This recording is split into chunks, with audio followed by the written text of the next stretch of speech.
So we're going to talk about risk. Okay, that's tonight's topic is risk. And so the way I see it, there are two kinds of animals in the jungle. Okay, there are entrepreneurs and there are employees. I'm just going to boil it down to two.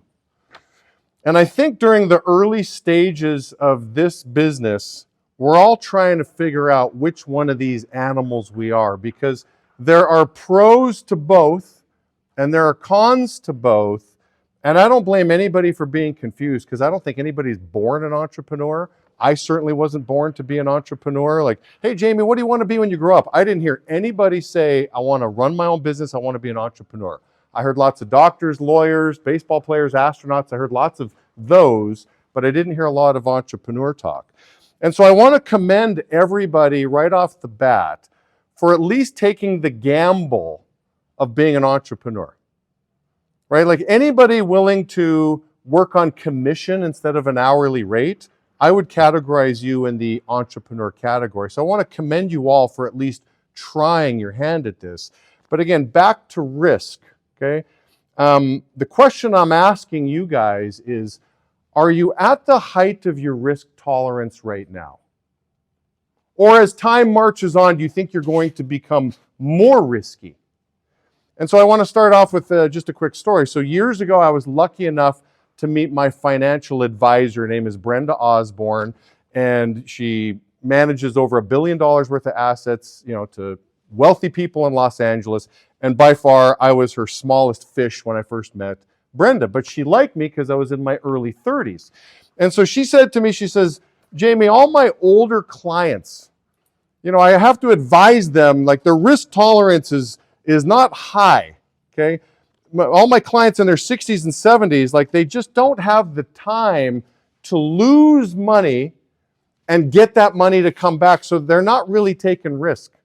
But she says, you're in your early 30s. She says, you've got years, maybe even decades to invest money and not only get it back, but get it back and then some. So she's advising me to invest in small cap funds, higher risk, higher reward.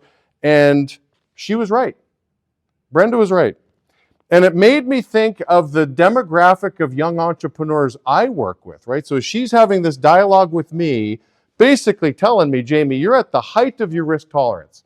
So if you're trying to just invest in Coca-Cola and AT&T and that's the path you want to take, that's what my older clients do. Young guys in their 30s, no, we got to go into some small cap funds here for you. And so again, it made me think of the young audience of entrepreneurs. And I really formed three questions that I asked dozens of times over in my career.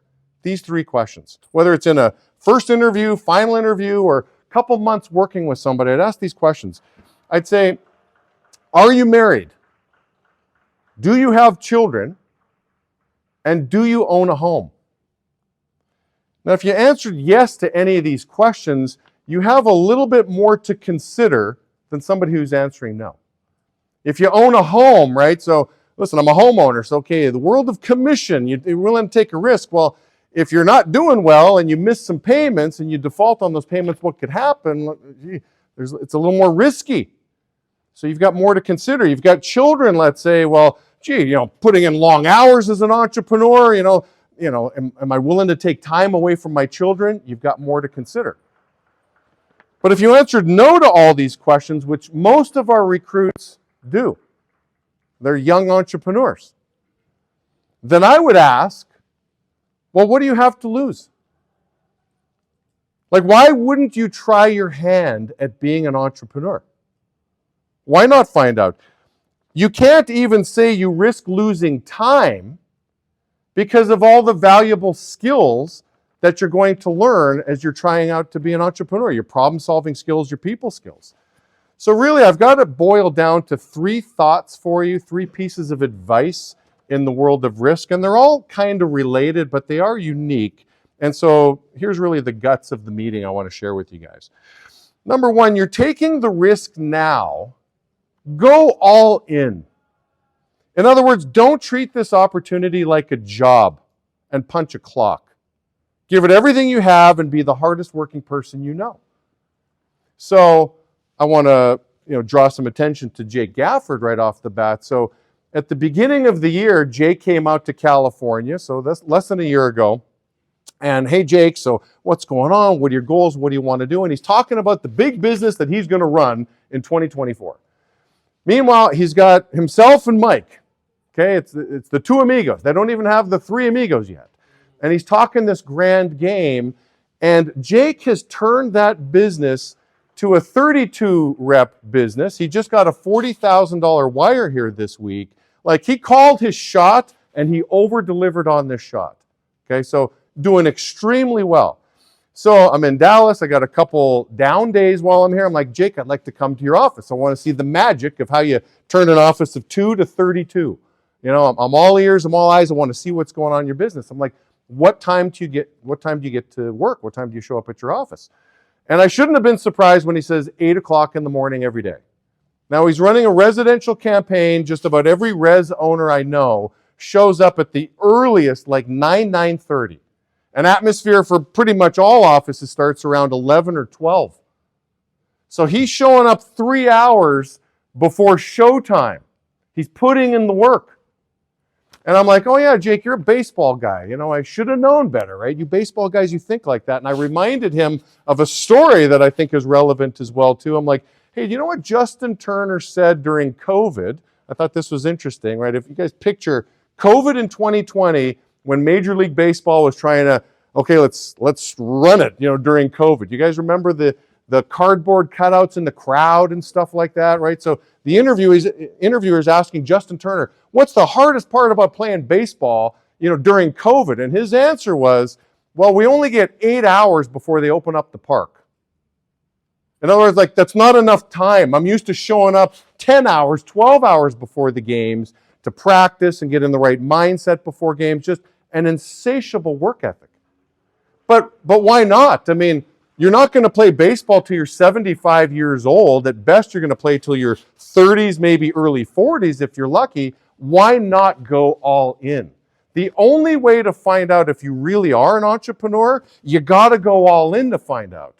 You can't treat it like a job, say, well, this didn't work out, and then go to the employee side. You didn't treat the entrepreneur path with the right respect that it needed. You got to go all in.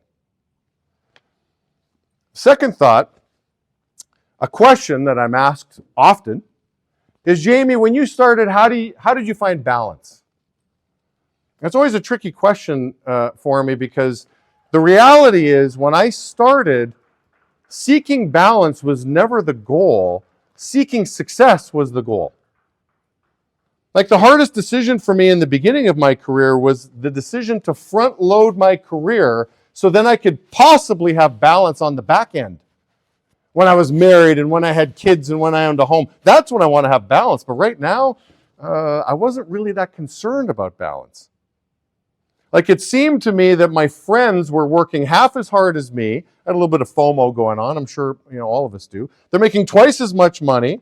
And so that bothered me a little bit. But then I just kind of understood that, you know, life goes in seasons. It's not permanent. So this season of having to front load my career, again, it's just a season. Justin Turner, it's just a season. You're not going to have to do this in your 50s, Justin Turner. You're going to be retired and then some. But if what's demanded of me now is to go hard, well, then I got to go hard. So again, similar to point number one, but again, I just want you to think about that. Are you really seeking balance now, or are you seeking balance tomorrow? And my third and final thought is really related to 2 and 1 as well, too. And I learned really the value of pay now, play later. All right, so I did this before coming in here. Okay, well, look at this. And so, I mean, I can't repeat this often enough. I mean, I really think that this is a decision, a macro decision that has to be made when you're young. And it's really, I boil it down to 2 things. You got to decide, well, do I pay now and then play later? Okay? Or do I play now and pay later? I mean, again, macro level. I mean, no matter what career path you choose, I want you to think about this as a youngster going into it. What's interesting is, the good news in both scenarios is you're going to get to play. That's the good news. You're going to play. The bad news in both scenarios is you are going to have to pay. You can't avoid paying the piper. Just understand that the latter of the two is going to be exponential. Just know that. And we all know this when we buy something on a credit card that we can't afford. I mean, you're going to, whatever that product is you bought, you're paying with interest. You're going to pay exponentially. Well, again, the good news too is if you're willing to pay now, you can play exponentially as well too. So I really had to embrace that. I had to buy into that. So go all in. Again, my advice to young entrepreneurs, go all in, seek success, not balance, recognize the season, and embrace pay now like a champion. I'll just leave you with a Mike Tyson quote, champion Mike Tyson. He says, discipline is doing what you hate to do, but doing it like you love it. Embrace pay now.